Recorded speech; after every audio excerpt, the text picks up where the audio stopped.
실제 교회에는 많은 사람들이 모였습니다. 그만큼 많이 모였다는 것은 생각과 뜻이 다르다고 하는 것입니다.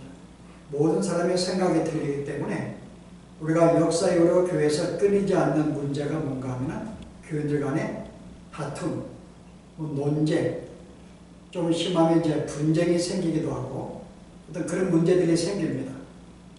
실제 우리가 교회에서 서로 사랑하고 아끼고 하나가 되면 좋을 텐데 거의 모든 교회들마다 이 다툼과 논쟁과 분쟁은 끊임없이 일어나기 때문에 이것이 또한 세상에 덕이 되지 못하고 교인들에게도 많은 상처 속에 있는 이와 같은 삶이 있습니다. 그래서 오늘 하나님께서 이런 문제를 우리에게 오늘 주시기 위해서 우리가 교회 안에 다툼이 있을 때, 분쟁이 있을 때 하나님의 자녀로서 어떻게 하는 것이 옳은가에 대해 오늘 우리에게 주시는 말씀입니다. 오늘 내용을 보면은 고린도 교회가 하나의 다툼이 있었습니다. 우리가 정확한 문제는 무엇인지 모르지만 아마 그것이 돈 문제일 수도 있고 어떤 이 생각이 다른 차이, 어떠한 주제를 가지고 서로 논쟁 속에 있을 수도 있습니다. 근데 오늘 문제는 뭔가 하면은 이 다툼을 교회대로 끝나지 않냐고 세상의 법정으로 가져갔다는 거죠. 바울이 이 문제를 제일 먼저 다룹니다. 어떻게 내가 교회의 문제를 세상에 갖고 나갈 수가 있는가? 이것이 뭐가 문제인가 하면 실제는 하나님의 사람들은 온 세상을 판단할 수 있는 지혜가 있습니다. 우리는 단순히 육으로 끝나지 않고 영의 세계를 우리가 발견하고 거기에 거한 존재들입니다. 그래서 이 인간이라는 우리 성도들은 하늘의 모든 세계뿐만 아니라 이 땅에 벌어지는 모든 일들 그리고 교회 내에 일어난 모든 일들도 서로 판단할 수 있고 우리가 이렇게 그것을 우리가 생각 속에 바른 삶을 붙잡고 살아갈 수 있는 존재들입니다. 근데 오늘 이 문제를 가지고 세상으로 가지고 나갔다는 거죠. 세상은 어떤 곳인가요? 그들은 의와 거룩과 상관이 없는 존재들입니다. 근데 그들에게 가져가서 나가지고 이 문제를 그들에게 풀어달라고 가져갔다는 거죠. 바울이 여기에 이제 문제를 제시합니다. 어떻게 우리보다 지혜롭지 못한 자에게 이 모든 문제들을 세상의 법정에 가지고 나갈 수가 있는가? 라고 이야기하는 거죠. 실제 이 문제는 당시 고린도 교회로 끝나지 아니하고 우리가 역사적으로 오늘날까지도 계속 이 일은 벌어집니다. 아마 여러분들이 이 교회 내 분쟁이 생겨서 법정에 소속까지 가서 다툼이 있는 문제들 아마 여러분들 최소한의 한두 교회들은 알고 있을 것입니다. 저희가 같이 공부한 우리가 친구가 이제 한국에서 목회를 하고 있는데 광주에서 제법 큰 교회예요. 근데 이 친구는 이제 신학교에 오기 전에 이제 미국에 이제 제가 공부할 때 오기 전에 이미 그 경제학을 전공을 했었어요. 그래서 이제 특별히 우리가 알고 있는 서울대를 경영때 머리 굉장히 좋습니다. 이 친구가 더 이제 공부를 하기 위해서 미국까지 와서 경제학 석사도 하고 박사도 거의 과정이 끝나게 되었어요. 그 논문을 쓰는 중에 이 사람이 주님을 만나게 되었습니다. 그래서 이제 저와 함께 나이가 좀 많지만 저와 함께 이제 신학교에 입학하게 된 거죠. 근데 굉장히 이렇게 경제적으로 굉장히 이렇게 밝고 우리가 못 들어가는 그런 정도의 사람입니다. 그래서 졸업을 하고 한국에 와서 교수가 되다가 한 십몇 년 전에 이제 광주에 어느 큰 교회에서 그런 담임으로 총병을 했어요. 근데 이 양반이 워낙 이제 경제학에 밝았기 때문에 어떻게 하면 교회도 경제적으로 잘 이제 교회를 우리가 셀프에 나갈 수 있는가 조금 더 재정에 민감했던 것 같습니다. 그래서 교인들은 거기에 시험을 받은 거예요. 어떻게 목사님이 재정에 이렇게 밝을 수가 있느냐. 어떻게 보면 참 이해할 수 있는 문제인데 이 양반이 워낙 재정적으로 경영을 전공했기 때문에 보다 효과적으로 한번 운영하려고 한지 모르지만 어쨌든 재정 문제로 말미암아 이제 교인들이 시험을 했던 거죠. 그래서 이것이 그냥 그로 끝나지 않고 결국은 교인들이 점점 이와 같은 문제가 점점 터지면서 교회가 분열하게 된 거예요. 그래서 실제 한 교회가 제가 기억하기로는 한 1,500명, 2,000명 정도 되는 교회예요. 근데 이 문제로 교인들이 500명이 떠나게 됩니다. 그리고 나머지 이제 총회 남았는데 또 문제를 제시한 교인들이 나가지 않고 한 500명 정도가 함께 마음을 가졌어요. 목사님이 그럴 수가 있지 않다. 그래서 우리가 조금 더 목사님이 이 교회를 위해서 떠나면 좋겠다라고 500명이 생각을 한 거죠. 그래서 이제 결국 뭐 신학적인 문제도 걸고 넘어지고 뭐 그래서 여러 가지 이제 문제적인 논쟁이 생겼는데 그리고 이제 근데 이쪽에 목사님이 그 말을 듣고 떠나면 좋습니다. 근데 교회를 안 떠난 거죠. 사명은 끝나면 끝나는데 왜냐하면 자기를 또 지지하는 자가 너무나 많으니까요. 자기를 좋아하고 다른 자가 너무 많기 때문에 근데 그 수가 한 1000명이 돼요. 그럼 여러분 같으면 어떻게 하실래요? 지금 반대는 자가 500명이 있고 따르는 자가 1000명이 있습니다. 이 목사님이 사임을 하게 되면은 그 중에 1000명의 교회 가운데 아마 또 어느 정도가 또 교회를 떠나거나 따라가거나 할지 모르죠. 그래서 이 목사님은 교회를 남게 되었습니다. 근데 이 문제는 수년 동안 계속한 거예요. 자, 여러분 같으면 어떻게 하실래요?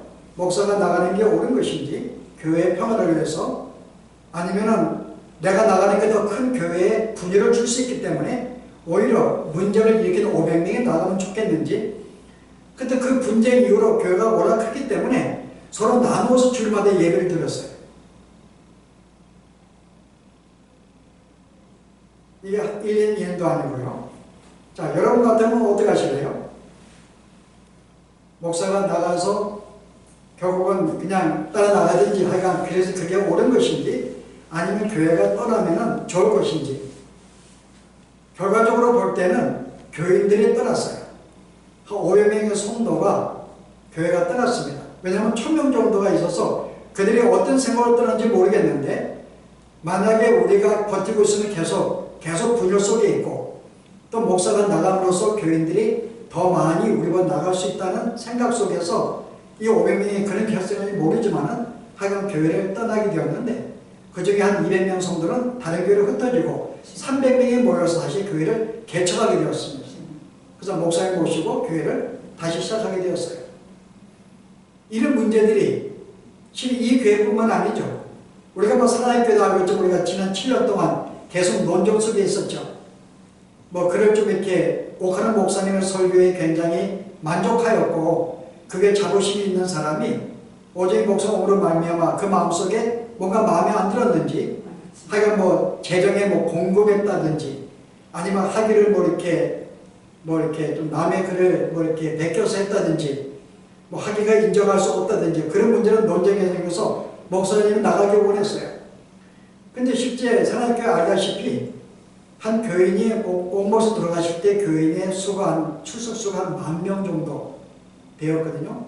근데 그 목사님이 온 다음에 하여간 뭐 통계하면 한 15,000명이 되었어요. 그 5,000명이 더 늘어난 거죠. 그 목사님이 와가지고. 근데 이제 일부 교인들이 거기에서 마음을 속상하죠. 학위도 속인 것 같고, 너무 이 재정 문제 너무 자기들끼리 뭔가 이렇게 많이 공금에 협력하는 것 같고, 그래서 마음속에 상처가 됐던 거죠. 근데 이분들이 떠나지 아니했어요. 그냥 목사가 나가기를 바랐는데, 목사님은 자기로 말하면 교회도 많이 성장을 했고, 또 나가게 되면 교회가 어떻게 또 깨질지 모르기 때문에 계속 교회에 있게 되었습니다. 그리고 7년 동안 법정에 싸움이 벌어졌어요. 교회 고발했죠. 학위 자체를 속이고 왔기 때문에 우리 이 목사를 담임으로 청빙한 자체가 무효다라고 소송을 건 것입니다. 근데 7년 동안 해결이 안 됐어요. 거기에 동조한 교인들이 한 2,000명이 됩니다. 근데 2,000명의 성도가 이제는 함께 예배할 수 없어서 이 사람이 큰 교회를 지었잖아요, 건물을. 뭐 거기에 반대했던 교인들이죠. 그래서 이제 2,000명이 원래 있던 예배당에서 예배를 드리고 나머지 10,000명 이상은 새로운 집 성전에서 예배를 드렸죠.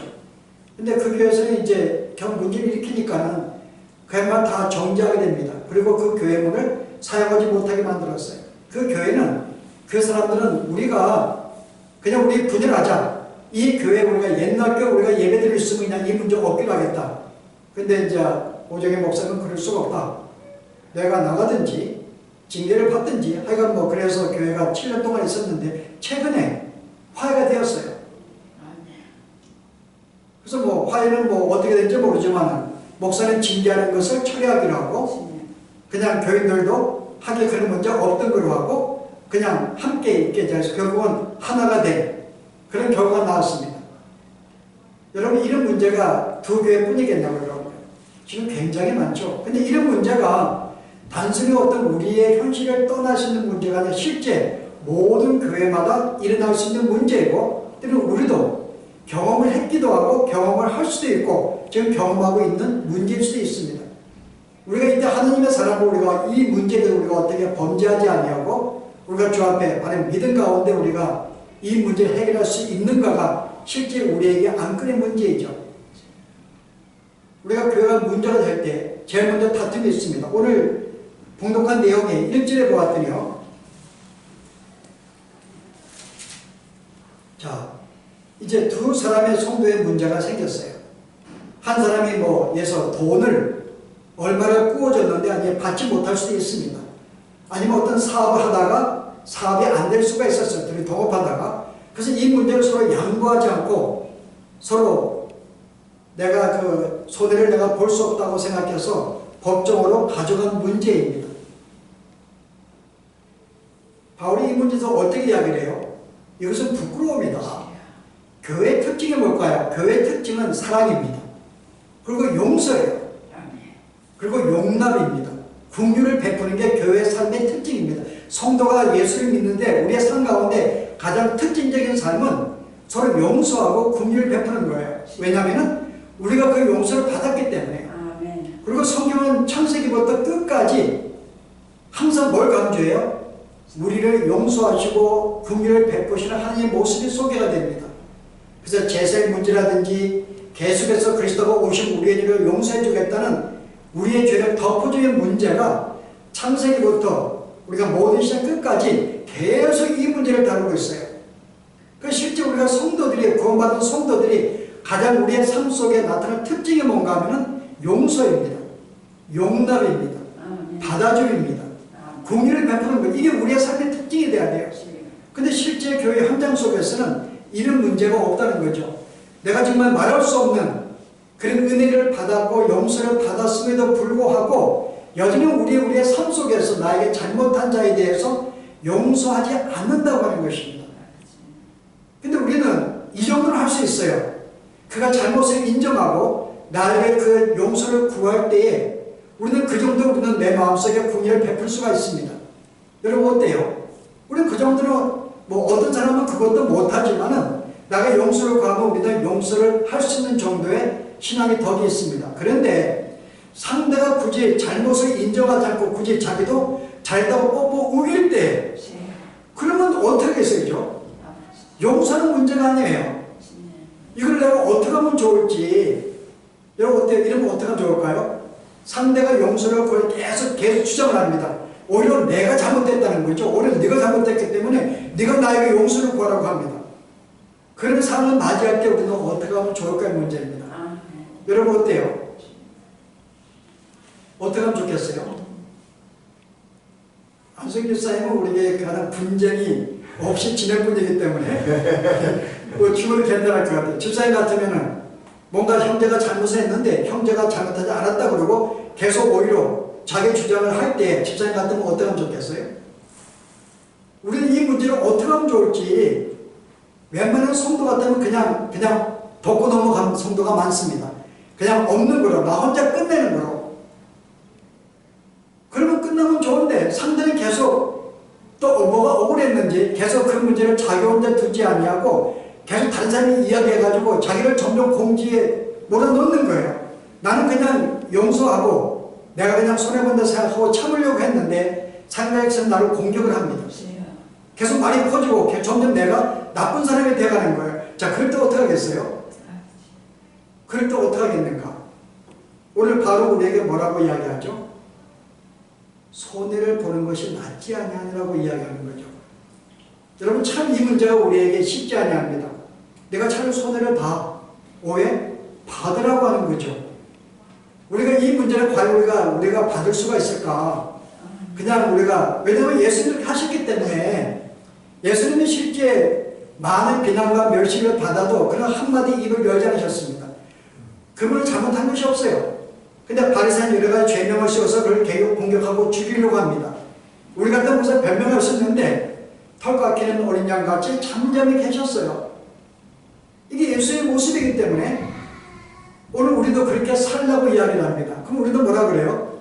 그 예수님이니까 할 수 있죠. 또 우리 집에 살아 오신 분이기 때문에 우리를 용서하러 오신 분일 때 충분히 그렇게 할 수 있다고 생각을 해요. 근데 우리는 인간이기 때문에 과연 그렇게 할 수 있을까? 여러분 가운데 인간도 그렇게 한 존재들이 있습니다. 누가 있는가요? 예수님과 비슷한 모습 보인 자. 스데반이죠. 실은 스데반이 복음을 증거하는 것 때문에 사람들에게 돌에 맞게 됩니다. 죽게 됩니다. 거기에 누가 있었어요? 바울도 있었어요. 바울이 개방이네. 그래서 이 스데반의 죽음을 마땅하게 보았다고 성경은 나옵니다. 거기에 사울이 있었어요. 근데 실은 스데반은 그가 실은 복음을 증거하는 것 때문에 예수님 때 죽음을 당할 때에 그가 돌도를 향해서 한 말이 있습니다. 뭐라 그래요? 그가 지금 주님이 하느님 보좌 옆에 앉은 것을 보고 그 마음에 위로를 받고 힘을 얻으면서요. 그가 주 하나님께 기도하죠. 하나님이여 저들의 죄를 용서하여 주시옵소서. 예수님이 십자가 달리실 때 하신 말씀이 있습니다. 아버지여 저들의 죄를 용서하여 주시옵소서. 저들은 저들의 하는 일을 알지 못하나이다 그러거든요. 이게 주님이 용서하신 근거예요. 지금 저들이 뭔가 나에게 반박을 하고 공격을 하고 있는데 실제로 그게 잘못이 무엇인지 행하는 일이 무엇인지 모르고 행하고 있다는 거죠. 아버지요 저들이 하는 일을 알지 못하나이다. 긍휼히 주세요. 용서해 주세요라고 이야기했어요. 근데 스데반도 그 삶을 본받아서 아버지요 저들의 죄를 용서해 주시옵소서. 쉽지 않죠. 지금 나를 죽이려고 하는 자들입니다. 나를 공격하는 자들에 대해서 그가 지금 거기에 공격을 당하고 죽임을 당하면서까지 아버지여 저들의 죄를 용서해 주시옵소서 라고 보인 것이죠. 스데반이. 오늘 성경은 우리에게 이것을 요구합니다. 그냥 죽으면 좋겠다는 거죠. 비록 네가 잘할 수 있어요. 내가 잘할 수 있고 그랬으면 그냥 죽으라 그 말입니다. 그래서 우리는 많은 성도들이 그냥 내가 혼자 희생을 보고 피해보는 자들도 많이 있어요. 그래서 그렇게 그냥 덮어갑니다. 그러면 끝나면 좋은데 이게 점점 일이 커지게 되면 계속 덮고 넘어갈 문제인가 라고 갈 수가 있는 거죠. 그래서 우리는 이런 문제에 대해서 우리가 좀 근본적으로 실은 우리가 모든 이 너무나 많은 케이스 바이 케이스 어떤 이렇게 경우가 틀리기 때문에 우리가 어느 한 문제를 가지고 딱 우리가 답을 얻을 수가 없습니다. 그 답을 얻는다 할지라도 비슷한 문제들이 많기 때문에 우리가 할 수 있는 것은 성경에서 가장 원리적인 우리가 그 하나님의 말씀을 붙잡고 사는 것이 우리의 삶이라 보기 때문에요. 그래서 우리는 붙잡을 수 있는 게 뭐밖에 없어요? 예수님의 가르침입니다. 자, 예수님이 이런 문제가 생길 때 우리에게 어떻게 이야기했을까요? 한번 보실래요, 여러분? 마태복음 18장 보시기 바랍니다.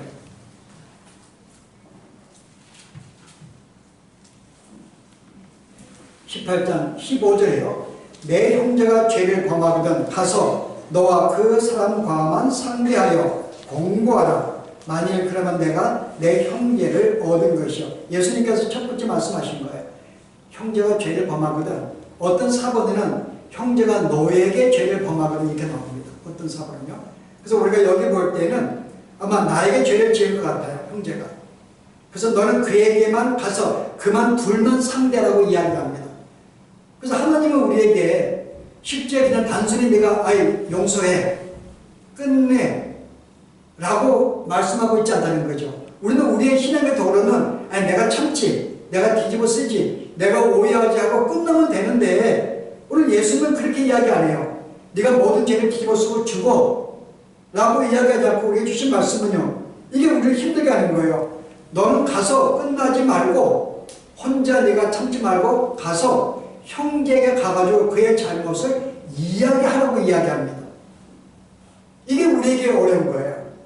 그냥 내가 혼자 뒤집어 쓰고 교회를 떠나면 끝나는데 그래서 어떤 한국에 우리가 알고 있는 좀 고명한 목사님은 내가 교회를 떠나야 되니까 문제가 생길 때 가장 성경적인 것은 그 양반 생각이죠. 근데 성경이 가르치는지 우리가 모르지만 그래요. 내가 볼 때 내가 떠남으로 교회가 가장 분열이 적게 생기거나 문제가 적게 생긴다면 네가 떠나라. 그게 교회를 위한 것이다. 근데 네가 떠남으로 교회가 더 시끄러워진다면 떠나지 말라고 해요. 오히려 상대방을 내쫓으라고 이야기를 합니다. 그 상대방이 나감으로써 교회가 더 문제가 적어지고 더 분열이 적어진다면 상대가 나가는 것이 옳다고 이야기를 해요. 여러분 어떻게 생각하는지 모르는데 어쨌든 교회가 문제가 생길 때에는 그 사람이 떠나는 게 최선이지만 내가 떠남으로써 교회가 더 혼란 속에 빠진다면 떠날 수 없다는 문제죠. 어쨌든 여기에 문제는 뭔가 하면 형제가 범죄했습니다. 단순히 떠나는 문제로 끝나는 게 아니라 첫 번째 할 일은 우리가 공동체 문제죠. 우리는 혼자 신앙생활 아닙니다. 같은 공동체 문제이기 때문에 제일 먼저 우리는 형제 신앙에 대해서 우리는 묵인할 수 없는 거예요. 내가 어떤 잘못을 따르기 전에 먼저 형제가 범죄하고 있는 문제에 대해서 너는 거기에 모른 척할 수 없다는 문제입니다. 너의 문제일 수 있고 다른 사람의 문제일 수 있어요. 그럼 첫 번째 우리에게 주는 공부는요, 형제에게 찾아가서 그의 잘못을 이야기하는 거죠. 이게 우리가 할 일입니다. 그래서 우리는 진짜 싫어요. 나 지금 사이가 안 좋은데 어떻게 이해할 수 있을까, 여러분? 근데 여러분, 이게 우리가 교회를 해결할 수 있는 첫 번째 문제라고 이야기합니다. 이게 없었기 때문에 교회가 문제가 생기는 거예요. 나 둘이 갈등이 있는데, 갈등에 혼자 씩씩거리면서 자기 친한 사람에게 이야기를 하게 되고, 이야기해가지고 이제 분쟁이 꺼집니다. 근본적인 문제는 내가 교회에 찾아가서 기도하는 중에 가서 우리가 이런 문제가 있다. 해결하기 원한다. 그래서 어떤 잘못을 이야기하면은 실은 그러면 이것이 해결된다는 거예요. 내가 내 형제를 얻게 된다고 이야기를 해요. 이게 첫 번째 일이라는 거죠. 쉽지는 않습니다. 어떻게 사이가 안 좋은데 그에게 얼굴을 내가 이렇게 모른 척 하면서 가가지고 이야기할 수 있을까? 저 같은 약한 심정에 피해버리지, 이렇게. 만나 그냥 혼자 뒤집어 쓰는 게 낫죠. 어떻게 이야기를 하게 찾아가서 조용히. 근데 찾아가서 이야기하라는 것입니다. 근데 오늘은 이런 문제가 없어서 교회 문제는 점점 분쟁선에 빠진다는 거죠. 처음 찾아갔으면은 그게 잘 됐으면 문제가 더 이상 두 사람은 끝나는 문제 아니에요. 근데 그러지 않고 이야기 안 했기 때문에 감정은 드러나지.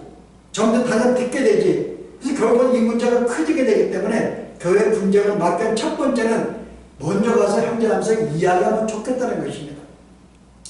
그래서 하나님 은혜 가운데 그 말을 듣고 회개를 한다면 가장 좋은 거죠. 그러면 더 이상 이제 문제가 안 생깁니다. 근데 문제는 두 번째는 뭐겠어요? 갔는데 형제가 오히려 나에게 잘못했다는 거죠. 무슨 생각이냐? 자기 생각을 못하는 거야. 내가 잘못되었다는 거죠. 오늘 이 문제에 대해서 여러분들이. 그래서 형제가 거기서 더 이상 말을 안 들어요. 자, 그러면 우리가 할 것이 뭐가 있는가요? 오늘 성경에 두 가지의 길이 있습니다. 그러면 그냥 형제가 그러면은 우리 말대로 네가 손해를 보라는 거죠. 그냥 자기 혼자 그냥 그 오해를 받고 내가 그냥 끝나서 나 혼자 삼키면은 가장 좋습니다. 내가 용납하는 거죠. 내가 손해를 보면서. 여러분, 실제는 교회라는 것은 그런 곳이에요. 교회는 의로운 자가 불의한 자에게 돌을 던지는 것이 아닙니다. 여러분, 실제 스데반이 잘못을 하지 않았음에도 불구하고 돌에 맞았어요, 여러분. 오히려 거기에 바울도 포함되었습니다. 돌에 맞았어요. 원래 교회라는 것은 의로운 자가 불의한 자에게 돌을 맞는 곳입니다. 내가 진짜 정당하면은 그 사람 정말 주 앞에 살아가고 주의 말씀 사는 자면 오히려 돌에 맞는 게 옳은 거죠. 근데 내가 잘했다 할지라도 돌에 맞는 것이 성경은 옳다는 것입니다. 돌에 맞으라. 오히려 교회라는 것은 돌을 던지는 자가 교회에 남는 곳이라는 거죠. 그래서 불의한 자가 남게 돼 있어요. 그래서 실제는 형제가 어버리 안 할 때에는 뭐라 그래요? 네가 뒤집어 쓰고 네가 그냥 혼자 오해를 받고 너의 희생으로 끝내 라고 하는 것이 첫 번째 가르침입니다. 내가 죽으면 되는데 내가 그냥 속으로 용서하면 되는 거예요. 그래 내가 뒤집어 쓰지. 그러면 되는 거죠. 그런 문제가 해결되는 것입니다.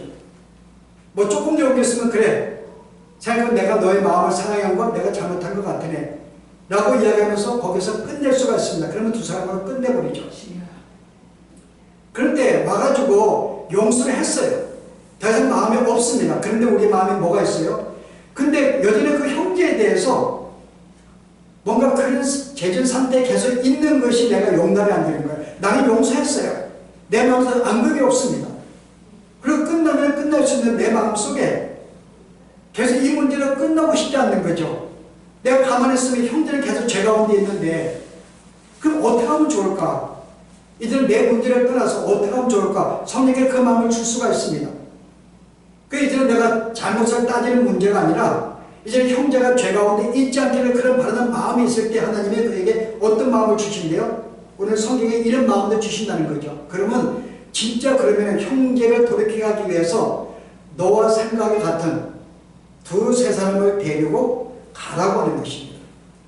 그리고 형제가 잘못을 인정할 수 있도록 이게 우리가 두 번째 할 수 있는 거예요. 저는 첫 번째는 여러분들의 첫 번째로 끝날 수 있습니다. 형제가 잘못을 하면 내가 이런 것이 용서할 수 있는 마음 갖는 거 좋고 그가 용서를 구하지 않고 오히려 나이가 잘못이라 그러면 그래 내가 오히려 손해를 보고 그러니까 이게 개인적인 신앙이죠. 그럼 내가 끝날 수 있는데 근데 내 마음속에 계속 형제를 위해서 기도하게 되고 형제가 제 가운데 있는 것이 계속 마음에 속상하면 누구도 알지 못하니까 나는 그거 돌이키기를 원하는 거야. 그러면 이제는 내 문제를 떠나서 형제를 위해서 다른 사람을 데려가는 거. 그 두세 사람을 데려갑니다. 그리고 권면하는 거죠. 왜냐하면 이 사람은 1대1이기 때문에 내가 내 잘못을 인정 안 할 수가 있어요. 생각의 차이가 있기 때문에. 근데 두세 사람이 왔는데 어떻게 해요? 여전히 그래도 내가 잘못했다는 거죠. 그럼 그때 나는 둘 중 하나죠. 내 잘못을 인정할 수가 있고 여전히 내가 인정하지 않을 수가 있어요. 대부분의 인간들이 인정하지 않습니다. 두세 사람이 와도 인정하지 않아요. 실제 그것은 자기 혼자 생각으로 인정하지 않는 게 아니라 그 사이에 자기도 다른 가족이나 다른 사람들에게 이야기할 때 자기를 인정한 자가 있기 때문에 거기에 동의하지 않는 것이죠. 그래서 그 사람이 결국은 돌아왔습니다. 그 다음에 어떻게 하냐고요? 그 다음에 교회에다가 이야기하는 거죠. 이거는 근본적으로 뭐예요? 교회는 우리가 모든 사람이 우리가 거룩을 추구하는 공동체이며 모두가 우리가 번영을 향해서 우리가 거룩을 향해 나아가는 자들입니다. 그렇기 때문에 교회는 우리가 죄에 대해서 때로는 용납하게 되면 그 죄가 타락하게 되고 점점 우리가 부패가 커질 수 있기 때문에 이런 어떤 부패를 막기 위해서라도 교회는 부득불 잘못된 형제의 죄를 지적해서 더 이상 퍼지 않도록 할 우리가 책임이 교회가 있습니다. 그게 우리의 일이죠. 그런데 실제는 우리가 그를 내쫓거나 끝낼 수는 없는 문제예요. 왜냐하면 우리가 성도라는 것은 우리가 이 땅에 살면서 수없이 범죄할 수 있는 문제이기 때문에 우리가 시행착오할 수 있습니다. 잘못할 수 있어요. 내가 잘못했다고 할 때 그때 잘라버리고 다 내쫓아버리면 교회는 어떻게 되겠어요? 우리는 죽을 때까지 계속 시행착오 넘어지고 또 바르게서 계속 그런 과정을 거치기 때문에 여기서 그런 단계 속에 있습니다. 그래서 우리가 그런 단계 속에서 우리가 그를 내치거나 내쫓고 완전히 우리가 그런 것이 아니라 그 다음 어떻게 해요? 계속 우리는 끊임없이 그를 위해서 우리는 기회를 주고 계속 붙잡고 가는 거죠. 그래서 그 다음에 교회에다가 이야기하는 거죠. 자, 그러면 교회는 어떻게 해요? 교회는 이 문제를 가지고 교회만 틀리지만 전체 교인들에게 이야기를 합니다. 이런 문제가 있습니다. 어떻게 하면 좋을까요? 교회 전체 모두가 한 번으로 가서 권면하십시다. 라고 하면 교회가 대표자 가서 이제 그에게 가서 이야기하는 거죠.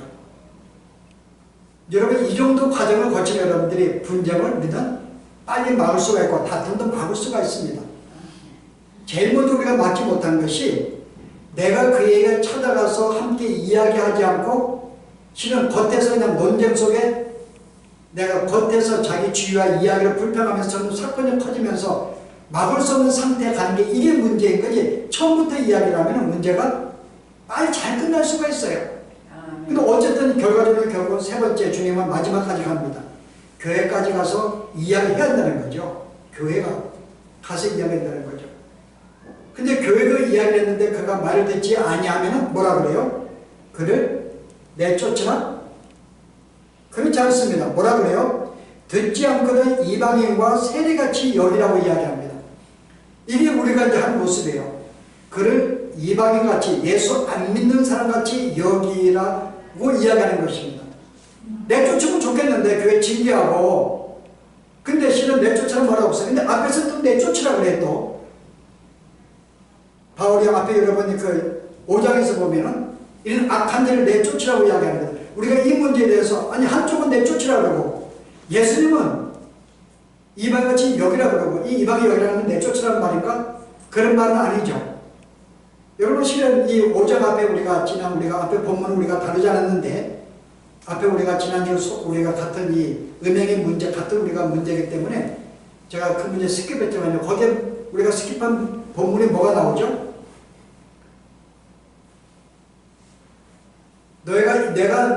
내가 음행한 자와 교제하지 말라는 이 말은 음행한 자들과 교제하지 말라는 말이 아니다 라고 이야기합니다. 왜냐하면 세상에 많은 자들과 내가 사귀지 말라는 말이 아니다. 왜냐하면 세상은 음행하고 있기 때문에요. 이 말은 세상인들과 관계를 끊고 교제하지 말라는 말이 아니야 라고도 오해를 살까봐 그렇게 이제 이야기를 합니다. 왜냐하면 이방인들은 범죄해요. 음행을 합니다. 불의한 일을 행합니다.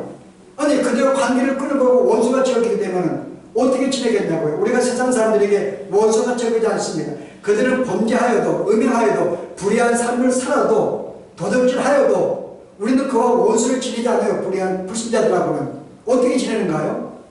적당한 손을 두고 지내죠.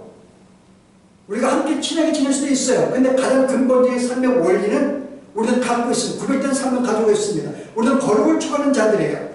그들과 우리가 관점이 틀리고 생각이 틀리지만은 그렇다고 그들과 같이 교제하고 모두가 원수같이 끊거나 교제하지 않는 거 아닙니다. 여전히 우리는 친밀하게 교제할 수도 있어요. 삶의 원리만 달리하는 거죠.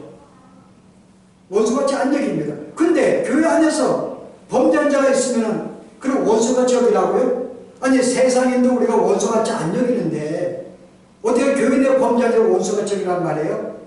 그 여기서 원수같이 여기고 사귀지 말라는 그런 말은 아닌 거죠. 자, 어떤 문제일까요, 여러분? 어떻게 하면 좋을까? 이방인과 같이 여기라는 그 말은 무슨 말일까? 실제 우리가 할 수 있는 것은 우리가 이와 같이 이방인들을 대하며 살듯하게 대하라 그 말입니다. 우리 이방인들에게 우리가 사회 불쾌가 원수지 않습니다. 요즘 우리는 그 사람을 인정을 해요. 그냥 우리가 용납하죠. 어차피 그건 불의한 자이기 때문에 그들이 범죄해도 우리는 그에게 책망하지 않습니다. 너무 그 사람을 이해하지 않습니다. 그것 때문에 속상하지 않아요. 그들은 나에게 불을 행할 수가 있어요. 그들은 불의한 자고 하나님을 모르기 때문에 나에게 악을 행할 수가 있습니다. 그래서 나는 그에게 참지요. 용납을 해줍니다. 그래서 그에게 내가 보복심하고 그러지 않습니다. 이게 이방 우리가 세상상 관계 속이라면 하물며 교인들과 관계는 말할 것도 없다는 거죠. 우리는 그들과 원수를 지낼 수가 없어요.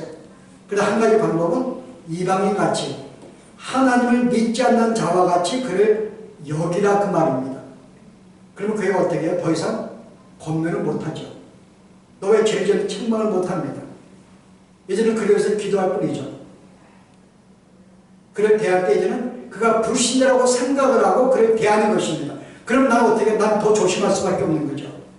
그는 불신자이기 때문에 나는 성도예요. 내가 그에게 용서 못하면 그에게 도울 못 세웁니다. 이제는 성도의 모습을 그에게 보여드리는 거죠. 그럼 성도의 모습은요, 희생과 헌신과 용납입니다. 내가 죽을 수밖에 없죠.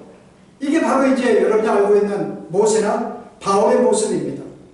여러분 실은 모세가 이스라엘 백성을 데리고 출애굽을 하였는데 어떤 일이 벌어져요? 그들이 시내산 밑에서 우상을 섬기고 있었어요. 우상을 만들고 그를 섬겼습니다. 하나님은 그를 내보냅니다. 이게 말이 안 되는 요지경이죠. 하나님이 그들을 은혜를 베풀어서 능력을 베풀어 구원시켰는데 그 하나님은 우상을 만들어 섬긴다고 용납할 수 없는 문제죠. 근데 모세가 어떻게 기도해요? 아버지가 저들을 용서해 주세요. 용서해 주세요 그럽니다.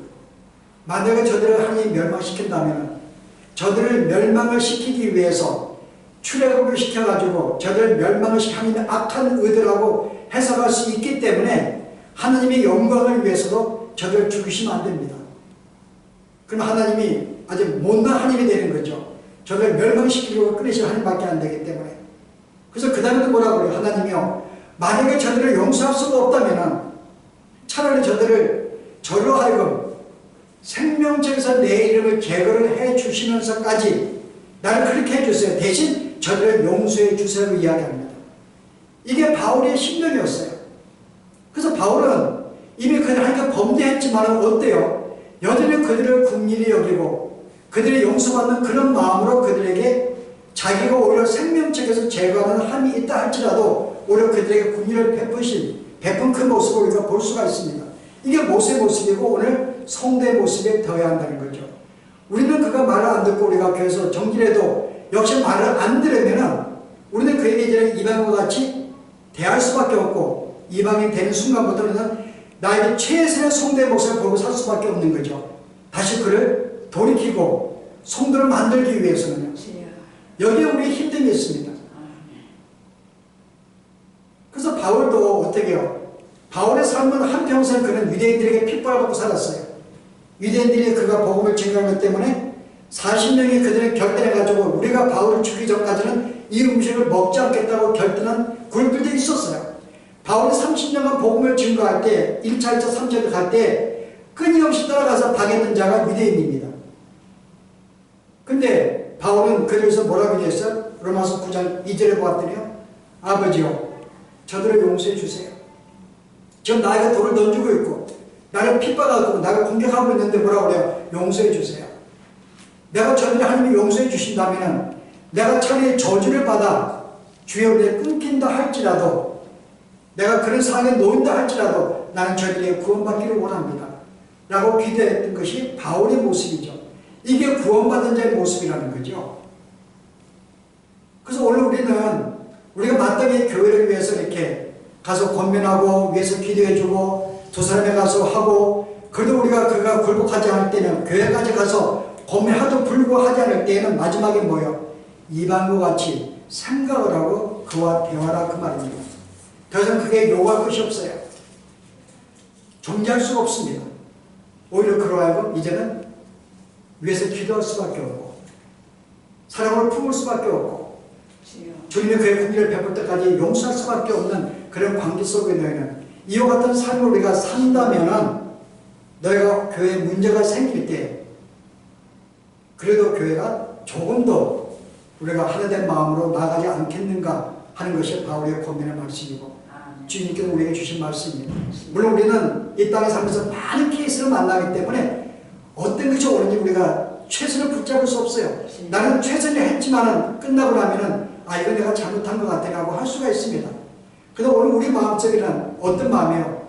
최대한의 내가 저들에서 내가 희생하고 헌신한다 할지라도 내가 오해받고 죽는다 할지라도 그 영혼을 살릴 수가 있다면은 모든 누명을 쓰는 자리까지 갈 수 있는 것이 필요한 것이고 그렇다 할지라도 형제가 범죄할 때 내버려두면 안 된다는 것. 우리는 끝까지 가서 사람 마음으로 권면하고 기도하고 우리는 계속 그런 마음으로 그를 대하는 이런 마음. 그래서 오늘 우리가 이런 속에서 진짜 우리가 이 형제들의 반지 우리가 어떻게 할 것인가. 앞으로 계속 실수하고 우리가 또 부족함을 가질 것입니다만은 그래도 주의 원리를 붙잡고서 우리가 이 말씀대로 살고자 하는 그런 마음을 갖고 산다면 이게 아름다운 우리의 삶이 아닐까. 함께 우리 생각해 기도하십시오.